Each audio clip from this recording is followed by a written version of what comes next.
and proceed accordingly.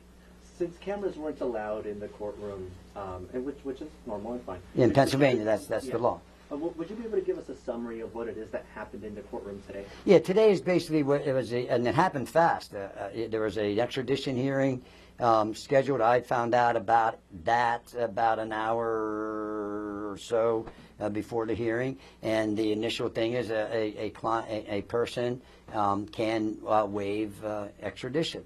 And it was my opinion and my advice under the circumstances that he not, and I emphasize the not because apparently there's news reports already going out that he waived his extradition. He did not do that. And so that's why we wanted to make sure we're going to use the process and use the Constitution and the rights that are available to any one of us in this room and any American citizen or person charged with a crime. So we're going to move forward. You argue that he should not be eligible for, I'm sorry, that he should be eligible for bail, excuse me. Yes, ma'am. Talk about some of those reasons. Yeah, so in Pennsylvania, the Constitution says that all crimes are generally a bailable offense. Bailable offense means you have to set some form of bail.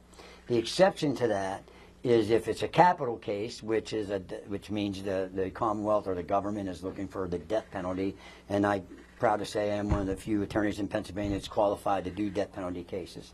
But those which this is not a capital case, knock on wood at least that I'm aware of it right now, or if a first degree murder, which carries in Pennsylvania life without parole. If the charge which you're faced with is life without parole, then you're not eligible for bail. Since the crime, at least what was set forth by the district attorney, was alleged to be a second-degree murder, that's not life without parole. So I believe that bail should have been set. But you also talked about like a home monitoring system was a possibility.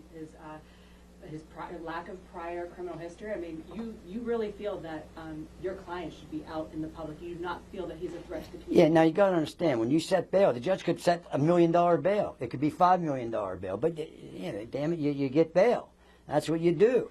And like I said, anytime you look at the criminal justice system, pretend you're that one in that spotlight. You're going to want to be out. And, so yeah, I think he was entitled to bail, and the judge makes it $100 million or $10 billion or $100,000, he's entitled to bail. But to simply say no bail, in all due respect to the judge, I believe bail should have been set.